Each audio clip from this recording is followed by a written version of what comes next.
Okay, folks, today is a very special presentation of Chautauqua Sunrise in that we are kind of blending the two worlds. We are blending, of course, Chautauqua Sunrise with another special project that I've been working on for the past year with my good friend Jim McQuiston, and that's called Oak Island Plus. Jim, 1 year later, what the heck? Who would have known? Who would have known? So, Jim, I am flabbergasted of what has happened this past year. It was an experiment that we kind of thought about, and then we did something about it. So you want to give the history of what happened? Well, back in 2016, I contacted the people on the Curse of Oak Island show. Actually, it was a question that I thought maybe they could help me answer, and then they started asking me a lot of questions. It just ballooned to where I'd been up there, I believe 4 times, and been in like 6 war rooms, a couple of war Zooms, I call them, where I'm at home and they call in. And I was presenting a lot more than they could handle, I think. I'm trying to be polite about it. I've noticed that about you. Well, the thing is that they have limited time, and they have a different agenda, whereas mine has always just been the history, because there's a ton of history out there. There's for a researcher today, you can access much more than a researcher even 20 or 30 years ago, because you can go online and get books, PDFs of books that were written in 1500, 1600, documents, letters to people. So I was writing books. I've written 10 Oak Island books, and one book, I don't mention Oak Island in it, but it's about the Knights Templar and Freemasonry. About 5 books ago, I'd been on your show a few times, and I started asking you what you thought about this, what you thought about that. Before you know it, we were exchanging 700, 800 emails. And all hours of the day. Barb says, who's he calling you at 2 in the morning? I said, it's Jim. Well, the thing is, you trip over something, and you'll be looking for one thing, and you'll trip over something else, but you say, wow, that fits the story, and then you don't want to lose track of it. And, you know, it's been a good partnership in that you look at things, I mean, we look at things fairly similar in the big picture, but when it gets to drilling down, you might drill down in a different area than I do, something I didn't think about or something you didn't think about and I do. And it's just been a great building of information beyond what we could ever imagine. So a little over a year ago, after you had helped with, I think, the last 4 books, we started realizing that people really love watching things. They love seeing full color pictures and all that, and that maybe we should try our own video cast. I call it a video cast. Yeah, and you had access to the center over there in Westfield. Innovation Studio. Studio. Westfield, Jackie Phillips. And wonderful equipment, and Randy from here came over and helped us out. And I know I was pretty shy on that first show. It was more of an unfamiliarity with us. Well, we had to learn to dance a little bit, you know. And you've done over 500 shows here, so it was second nature to you. But we built it, and every show has been getting better. And this last show was crazy because we started out with a hint that a friend of ours up in Nova Scotia gave us, that an inadvertent hint that he gave us about the M wall, you may remember. And before you knew it, we had this whole new history of Nova Scotia that nobody ever writes about. People in the past had written about it, and there were records of it, which is where we always go for our information. But in the modern days, nobody had ever read about it. And so what happened was it ballooned to where we had to do a 2-part episode.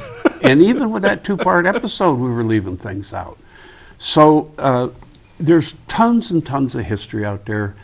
All you got to do is be willing to go look for it. And a lot of people say, well, you're changing history. Well, we're not. We're just rediscovering it. It's I call it hidden history. It's hidden in these books, hidden in people's letters.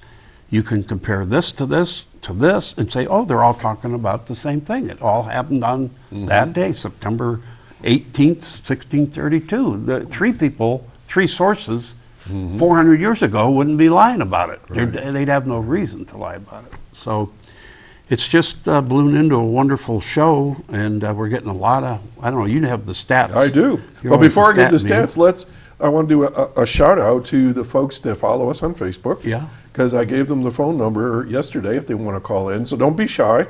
Or if you are shy, call that number, 716-753-5225 that I provided. And Randy, who's our cameraman on the show, he's actually here in the studio as well. He'll take your message and bring it in. Okay, but we're happy to chat with you. And also all the folks that subscribe, almost 900 now, people subscribe to our YouTube channel called Oak Island Plus, right? And it's been pretty incredible. So the stats are this. So Jim, when you and I first started our very first video podcast, so it looked just like this. It's a show. It's a movie. How many people did you think would watch it the first time out? We were actually, I think both of us had in our mind maybe a few hundred people. But we just wanted to, it's more for posterity, just like my books. I mean, you know, I might sell 500 or 600 or 700 of one book, and there's millions of fans of the show, but it gets put down for posterity, and they have copies of them all in their library or whatever. Well, that's what I think we're doing with the show. We're building a library of information. It's information you can count on because we're showing the sources. Like the one show we did with you playing the role of William Alexander, everything that you spoke was either something he wrote down or that a letter that was written to him or some kind of legal document. You were reading the actual words from the 1600s. Right. Who else is doing that? Nobody. Nobody. They a lot of them, I won't name names, but a lot of them just say, I have a feeling that. Well, perhaps we have a book that, we have a document that, you know, and that's where we've been, all of our focus has been on proving what you're talking about. Right. And so when we first started out, we were going to do a weekly show, remember? Yeah. Oh, there's a lot of work that goes into this. But what I wanted to share with is, you know, when you start a project like this, even Chautauqua Sunrise, who knows where it was going to go? And here we are 10 years later. But with Oak Island Plus, you were right. We were thinking maybe a few hundred people would watch the show. And now we have put up 13 videos. Number 12 is actually 2 parts, but each one you got to count separately.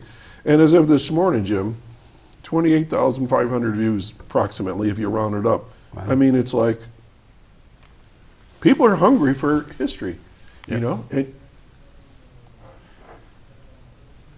that's the total series. I just got the question. If you take every episode, all 12 episodes, and you count up all the views, it's 28,000 plus. And the thing is, and I don't know how you feel, you always get, on Facebook, on YouTube, you always get the controversial naysayer or whatever. But I would say 99.9% of the people that respond or leave messages for us are very positive. Yep. They say, thank you for the history. You know, and so I have a question for you. And obviously, we work together on this project, but I think it's well worth to talk about it in this way. What is, when you watch The Curse of Oak Island, they go 1700s, 1600s, the Vikings, all over the place, which is fine. That's how they do their show. But what's our track? How would you describe the track that we stay in for the most part? Well, it's generally around the beginning of the 1600s, and the purpose for that was because even when I first wrote my first book and I was first talking with them, that's where most of the evidence was. Most of the tangible artifacts that could be really dated clearly were falling into this early 1600s. And so I thought, well, what was happening in Nova Scotia in the 1600s? And we just opened up this can of worms like crazy of what was happening. Even this last show has not changed history, but exposed it. And so everything before that date, the date being the 1600s, okay, pretty much everything before that date, a lot of it is conjecture. For instance, Jacques Cartier went to Canada, but they don't absolutely know that he went to Nova Scotia. They know he went to Quebec. And he was probably one of the better recorders of some type of Ship history. logs and personal artifacts. And weather Yeah. reports and things like that. But the early 1600s, particularly with the French getting to Nova Scotia about 1604, that's when the written history and the documentation and everything takes off. And there's enough evidence right there to show what might have happened on Oak Island. I mean, we've placed the Scots 20 miles up from Oak Island. We've placed the French in Mahone Bay, paddling right around Oak Island with the Mi'kmaq group. And we've placed one of the Knights of Malta living and dying and being buried 30 miles from Oak Island. Knights Baronet of Nova Scotia had land nearby. So there was a lot of talk about, well, this area was never investigated much. Oh my gosh, there was all kinds of people there doing all kinds of stuff. And that was all being ignored. And so whether that is ultimately the answer or not, that history should not be ignored. There's just too much of it. It's too significant to the development of the New World. You know, when we first started out, we started out in a very thin layer. I would say 60, help me with this, I'd say the research we were doing like 1620, Sir William Alexander with King James, to 1632 when they kicked the Scots out of Nova Scotia. Yeah. I mean, we were pretty much focused on that in the early beginning of our research. But then the next thing we know, we're talking about the Freemasons. Yeah. What's that all about?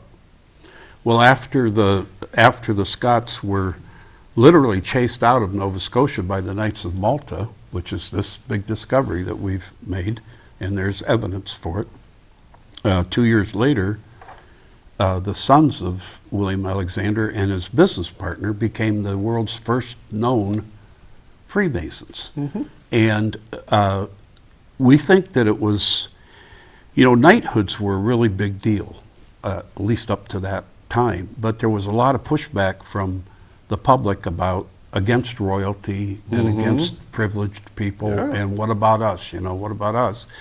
And my feeling is that a lot of that that idea in particularly men's minds, that somehow we got to defend this world and defend our king and make it all better, kind of hid itself away in the Freemasons, because there you weren't going to be in contention directly with the king or with other knighthoods where you would get your head lopped off. And that, I believe, was where the original secrecy came from, was that we want to do stuff together. Now, I'm not a Mason and I'm not preaching Freemasonry, but we want to do things to help the cause, but we don't want to lose our lives over it. So let's just meet once a month or whatever, make some plans and do some stuff. And, it's changed from then in different ways, in different lodges. I'm sure you're aware. One lodge can be different dramatically from another lodge. But in the beginning, it was, we call it the multi-generational conspiracy of elites, because a lot of these guys that were in these knighthoods, both in France and in England and Scotland, were the ones, their families were the ones that fed into Freemasonry. And one proof of that, which I just discovered this less than a year ago, out of the 287 years of Scottish Freemasonry, of the Grand Lodge, there's been 110 Grand Masters. 90 of them, that's 80-some%, have been from these Knights Baronet of Nova Scotia families. So you can't say that Nova Scotia didn't have something to do with the beginnings of Freemasonry and the movement there. And that's only the paternal surname. So if you would do a deep dive in it, you might find that every single one was. And even in England, a lot of it slopped over there. So it's a big story that's all wrapped together. It's not, things didn't just start in a vacuum. This fed off this fed off this, fed off this. And there was a lot of cooperation between the Knights of Malta and the Knights Baronet. But then the final conflict was September of 1632, when the French said, "No, Scots, you have to leave Nova Scotia. We're taking over." And now it went back and forth after that. Okay, let me roll the tape back a little bit, like I always do. And just for those that are watching right now, we're talking about the history of Nova Scotia. The colonization of it. Yes. And Oak Island is part of that. It's an island in Mahone Bay, which is part of Nova Scotia. And this all kind of came about from you having an interest from your own ancestral background, and me just interviewing you and getting excited about the show on TV. So what we've discovered so far, I think, if I can just kind of summarize this, think of a multi-layered cake.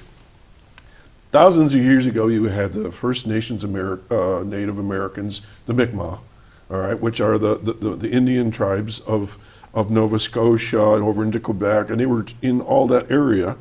And then you had explorers. They could have been Vikings. They were the French and British and so forth. They were sailing looking for what? The West Indies or East Indies or spice trade or whatever, because they were trying to expand their kingdoms in the king's purse.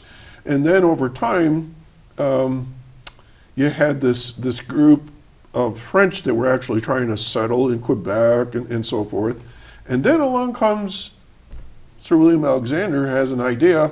We gotta do something. Our nation, we're using up all of our resources. We've got poverty and plague, and he wants a better world. I mean, that was sort of the time of enlightenment and looking forward to a better way of living for the common man. So he comes up with this idea to start a plantation or a new world in Nova Scotia, which is really Latin for New Scotland, yep. Which is something people forget. So for a stretch of time, he's putting together the Knights Baronet of Nova Scotia. And that's been your theory from day one on the show, Curse of Oak Island. And then the king, his son, King James's son, Charles, he throws him under the bus. He cuts a deal with France. He gives Nova Scotia back to the French, even though they were there first. Then the Scots were there. Then they get kicked out, but yet they get kind of absorbed into the background, right? Yes. As we discovered. So the French come back, and then after a period through the Knights of Malta, which is another group that replaced the Knights Baronet, and then the Knights of Malta get kicked out by the British. All right, so that's sort of the band that we're working in, right? Yeah.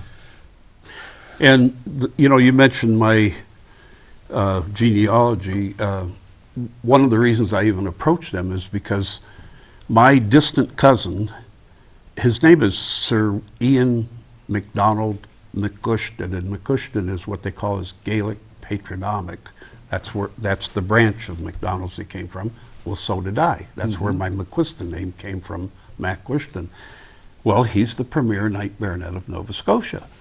So as I was watching, I didn't start watching the show, Curse of Oak Island, until the third season, and what sparked my interest was the big equipment, the bulldozers and all that. And then, but while I'm watching it, I'm going, well, wait a minute. I got this, I don't know what it's about. I have no idea what it's about, but I've got this cousin that's the premier Knight Baronet of Nova Scotia, and they're in Nova Scotia. Maybe I should call them or email them. And so we had a call, about an hour-long call, and that's what really kicked us all off. And then and they were saying, well, tell us more about what this is. And I'm like, I don't know, but I will. I'll look into it and get you information. It's just been an information hunt ever since. But yeah, it was, Alexander had made some comment about we're down to fishing and fighting to have any kind of living, any sustenance, because they killed off, except on the king's land, most of the deer had been killed off. A lot of lumbers had been cut down. If you go up to Scotland, you'll see how barren it is up there. So he wanted to, like other men of his time, he wanted to branch out to the New World. And once they got there and they saw just endless forests. I mean, even today, the northeast is the most forested, pretty much the most forested part of America. But they just saw this endless forest where they were hunting fort there, and then they found out about trapping beaver, and the beaver business was incredible. Incredible. Give them that statistic that you Yeah, told me. they on average during the height of it, they were exporting back to Europe 15,000 beaver pelts a year. Wow. And 1 year they set a record of 22,000 beaver pelts. That's a lot of hunting and cleaning and taking it down the river in canoes and trading it on the ships, and all that. And all that was taking place, a lot of it was taking place in Mahone Bay.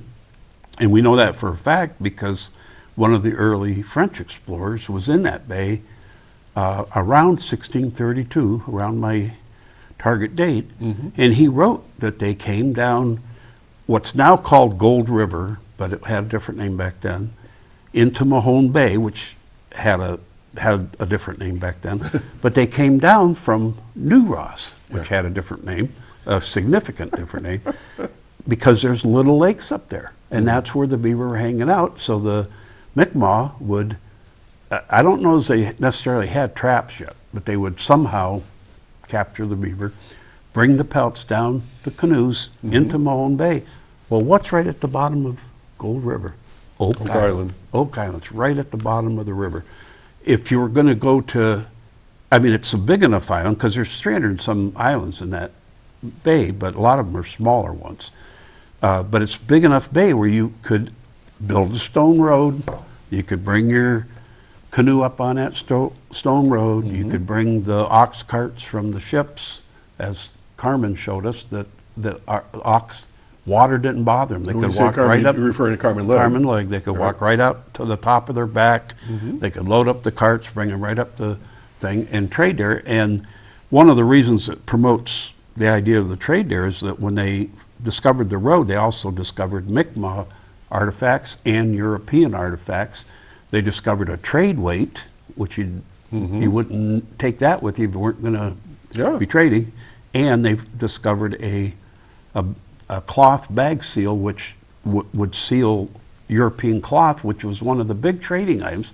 And they discovered the beads, which was another big trading item. And they discovered the tassel, which was another trade item. So there's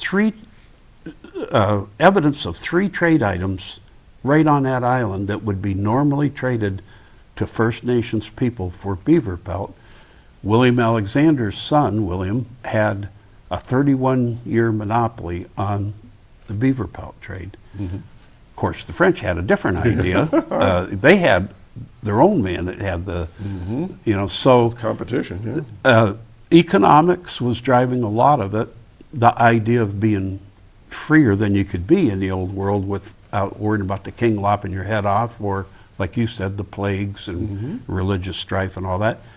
It was a get out of Dodge free card if you were willing to take the chance in your life to go over there. 5-week trip, typically. That's not bad if you can change your whole life in 5 weeks. And but they ran into a lot of issues too there, and they brought kind of the animosity of England and France over with them. Unfortunately, that caused a little bit of problem. But again, there's just so much evidence, and we don't. We might come up with a theory, but it's after a lot of research and proof that we're showing in books and all that. It's not like, I feel that the Templars dug a hole in the swamp and it goes to the money pit and there's the great Holy Grail and the Ark of the Covenant in there. We're like, what would they really take? They'd have to take money. They'd have to, to finance. When they were kicked out, as a matter of fact, the order to leave said they could take all their silver and gold with them. The French let them take all their silver and gold with them. And what else did they have to do? Knock down any fort. Yep. And that's what we were saying is, and I guess where I'm going with that statement is that through our research, check me on if I'm wrong on this, but what we've been coming up with alternative, reasonable alternatives to what they're finding there. For instance, you talked about the trade, but I've been doing a deep dive into the indigenous Native American life there and culture. Fishing was huge. Yes. Fishing was huge. Codfish and eels and all kinds of crustaceans and lobsters and things like this. And they were salting it. They were smoking it. the Mi'kmaq were making barrels in Nova Scotia, and what are they finding? Parts of barrels and things like that. I can't say they're from there. I don't know that. But the point is that we see a direction where a lot of the things that they're finding, or what could have been there, very well could have been connected to this trade and mercantilism. Well, actually, to speak to the fishing too, the first boat that Alexander got there successfully was in 1623, and when they left again, his people left on other English boats that were stationed up in Newfoundland. His ship was loaded with fish, and it went in a different direction to sell the fish. How do you load a complete ship with fish? I mean, they do it nowadays in the fisheries and everything, but those boats were meant to sail people over there. Now they're sailing fish back. So that's how big smoking the it, fish, salting it. And there are hints on the island that some of the things on the island could have actually been for processing fish. Like some people have said that the so-called flood tunnels were actually salt collectors, and that the Stone Road maybe was an area to dry fish. They call it Galette. I think it's called Galette. So, one of the things that I really enjoy so much is hearing from people on YouTube or on our Facebook page. And what do they say? Thanks for the history. And by the way, I'm related to the Malta folks. Or I'm related to the Alexanders. Or did you know my great uncle was a Douglas or a Gordon? And these are all players in the story that we've been telling.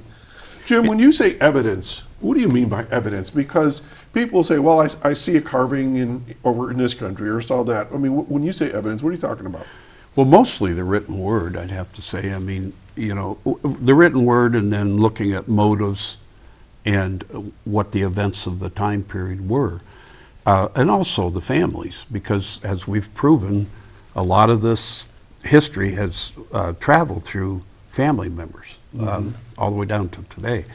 But I wouldn't pick something out of the ground unless it had something written on it and say, this proves blah, blah, blah. But I would pick a letter that somebody wrote to somebody else in a return. For instance, our friend Isaac de Razilli, who was the Knight of Malta up there, wrote a letter wanting Halifax Bay to be a Malta naval base. Yep. And who did he write it to? The Grand Master of the Knights of Malta on the island of Malta. And that man wrote him a letter back. And we have copies of that. So that's what I call a primary document. And we have the primary documents of when the Templars were formed, when the Templars, these are from the Vatican, when they were dissolved. They're called bulls, right? Yeah, papal bulls. When their when their possessions were transferred to the Knights of Malta, because they had to go somewhere. They owned so much. They owned like 9,000 properties when they were dissolved, and that all had to go somewhere. And it didn't just go there because one piece of paper. It took years to sort it out, and should we give this and should we give that? And I was reading the other day that even into the 1400s, they were still arguing about should the Knights of Malta, which are also called the Hospitallers, should they have received this, or should we give them this, or whatever. They were still trying to sort it out that late. So these were real organizations, real people. The people transferred from one organization to the other. They transferred properties. They had the Knights of Malta and the Knights of Baronet had an absolute vested interest in Nova Scotia, and also a history that's a written history. So my evidence, our evidence, generally revolves around something that's written. And not written nowadays, written contemporaneously. Like we have where Razilli's lieutenant wrote that they went into a bay east of Le Havre, which was a large bay full of islands that went deep into the land. There's only one bay that fits that description on the whole Atlantic coast. And they talked about islands in that trip. They talked about islands. They have that cute little story that we tell. And they talked about how deep Gold River was. And they wouldn't know unless they tried to go up Gold River. So it doesn't take a genius to look at that and say, well, this is what happened. We're still, when we try to assign the theory that might go with that, it's based on what was their motive then? And obviously the motive, a lot of it was driven by money. There isn't any question about it. Do you think that we are moving away from theory to story, which is true story? Oh yeah, it's true I story, think yeah. it's getting less and less theory, because theory is you're kind of like saying, I believe this to be true, where now we're saying, this is what happened. Yeah, well, like when I've seen other people go to the swamp and say, oh yeah, this is where they dug a hole and blah, blah, blah, blah, blah. I go to the swamp and say, okay, what can the swamp teach me? Yeah. Look at the layout of the swamp. Now, what would a human have to do to interact with this? Or if this road wasn't here, the swamp would be a bay. You know, things like that, you know, just logical look at it. And I think, you know, there's some people that like the wild theory, and there's people that like the history, and we're appealing to those people that want the real history. And I'm not saying nobody else has any real history, so don't get me wrong, but We stay in our we're lane. stay in our lane. And when you mentioned getting comments on our YouTube, we get an occasional jerk, you know, that writes something that you just be as kind as you can to answer. But we do get those where, yeah, I really liked your show, but did you know, like you were saying, Yeah. did you know well, we found out about William Douglas, who was a Scotsman who's been in our story, other William Douglases have been in our story right along, who ended up captaining the best ship that the Knights of Malta had in 2 of their battles. It was the first ironclad ship in history that they know of, and they're a Scotsman. And then you found the passport that Rizzilli wrote for A the minor Ramsey matter. guy. Yeah, and you know, so none of that has ever been talked about. Nobody's ever combined all this, to my knowledge. And I think if it existed, you and I would know, because we've both went our separate ways, And meet in the middle. trying to find anything. Oh, I found this book. Oh, I found this book. Read page 30 of this book. Or making a screenshot of it and send it to you. Read this paragraph. You're not going to believe it. So it's all built on, I would say 80% is built on the written word, and then the rest is probably logical assessment of their motives, of what was happening in the world at the time, of the knowledge of the families, how they, you know, how that would affect it. And I don't know, we don't propose that we have the absolute answer to what happened on Oak Island, although we have some theories. That would be theory. Yeah. But we are trying to be an open platform for people who have, for instance, we have a wonderful guest, if you want to talk about it in a minute, but we had Carmen Legg on, and he, very practical guy. Yeah, very practical. pretty straightforward. Yeah, and that's our goal, is to just take a pragmatic look at the evidence, particularly the written word, and then at least propose what might have happened. Right. And when you say written word, I don't know how many times I've gotten a text message from you, and I'm looking at a document from 1650 or 1610 or 1500 or 1700, and it's the actual seal of the king at the time. Mary Queen of Scott, William Alexander, the minutes from the Grand Lodge in Edinburgh, or Edinburgh, I'm sorry, St. Mary's?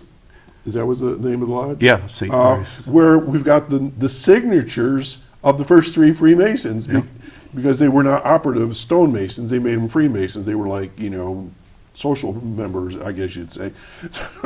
So anyway, so I guess that's where we do a lot of research. So Jim, we just finished a whole year. We're looking down the road. So where do you see Oak Island Plus going? Well, you know, the plus part of it was going to be that we thought we might not have enough material, and we'd be delving Right. into other UFOs. Bigfoot or whatever. But it's almost like that plus now is, you guys had no idea what We had can no of worms idea. you opened up. You know, so I imagine we'll stick with Oak Island history for a while, especially because it accelerated so much in this last episode. And we're also getting incredible guests. Yeah. I mean, Well, hang on. I know it's a teaser. Yeah, we're going to tell who our next guest is in a minute. So it says Rabbit Hole Productions. Where did we come up from that? well, because we started joking around that, like, I'd mention something to you, and then the next day you'd say, I spent 4 hours. I went down a rabbit hole, and I look what I found. And then I'd do the same thing. So we kept joking about rabbit holes. So we thought, well, let's just call it Rabbit Hole Productions. And then we realized we're talking about the money pit, which is a hole in the ground. So we picked the little old story catchphrase, the whole story. But we both have a lot of background in history. I'm a fellow with the Society of Antiquaries in Scotland, and you've got a PhD and a lot of other things in your life. Yeah, I did a lot of that. And so we're coming at it from a trained point of view, and it's connecting to make some good stuff. I mean, if you had even told me a month ago that we were going to uncover the Knights of Malta connection, I wouldn't even have believed it. No. And now I know we left out a lot, and we had to do We're still working two on it. 1-hour shows, part one and part two. So anyway, we know we got a lot of good stuff coming, that's for sure. Now, the next point, and I might surprise you when I ask you this question. I don't write books. You do the books, and that's a separate project. It has nothing to do with Oak Island Plus. How much money have we made off this project over the year? Zip. In In fact, we spent money. So we're historians, we're researchers, we love what we do, and that's why we're even doing today's show. It's a little thank you to our followers and viewers to say this is what we do all the time. We get together, we research a question, or we bounce off questions off each other, and we've been doing this successfully for a year now. And so that brings us to right now. So I'm going to let you announce this first time in the world, I think, at least on social platforms here. Who's our guest, and why are we bringing this guest on? Well, Drum roll. I've been up there at least 4 times, been on the island about 15 times, and I met virtually everyone except the 2 older gentlemen, Fred and Dan, never met them. But one of the people I met was Laird Niven, and I've always had a lot of respect for him because he's very slow in making his assessment of something. He's trying to do it in a professional way. He's a professional archaeologist, and he's not going to pick something out of the ground and say, "Oh, Templar." He's going to pick out of the ground and say, "Well, I noticed that along this line, maybe we should test this or whatever," and then possibly have an assessment for it. And so I thought, I wonder if he'd be on our show. And so I had his email, and I sent him an email, and I said, what we'd like you to do is talk about the artifacts that were found in our time area, because there's artifacts all over the range, but we're wanting to show that our basic theory is plausible, and one way to do that is the same thing that got me started. That's where a lot of the artifacts land. And it's pretty amazing when you look at it from that narrow point of view, as you'll see in the show when we do get this produced. You're going to see, wow, yeah, look at that, 1632, that 1626, that 1610. Yeah, so he's the man this time, and he agreed to focus on those artifacts. And all right, and we're just about out of time. So, on Oak Island Plus, coming up in May, sometime, on a YouTube station, a channel of your choice, our guest will be Laird Niven, archaeologist extraordinaire from the Curse of Oak Island. Yes. And for those that want to follow us, they can go to Oak Island Plus. There we all stretched out. We are on Facebook. You can check us there and see updates. And where are we on YouTube? Oak Island Plus. And we encourage you to subscribe. Hit the little subscribe button. Jim, it's always fun to sit and chat with you, but we got to get going. Folks, I hope you enjoyed today's show. It's a little bit of a look back for the past year of Oak Island Plus, and we thank Access Chautauqua for running it as a feature show here in Mayville. And of course, wonderful. Our friends over at Innovation Studio in Westfield, part of the Lakeshore Center for the Arts, Jackie Phillips and Randy Bird.